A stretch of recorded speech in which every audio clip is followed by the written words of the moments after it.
Mantara bakıyorum ama fazla hiç göremiyorum artık.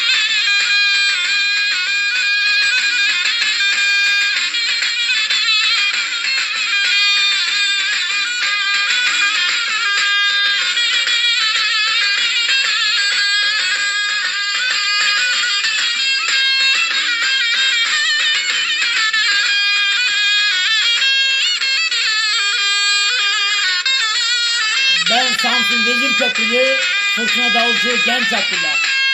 Hepinize saygılar sunuyorum. Çok teşekkür ederim.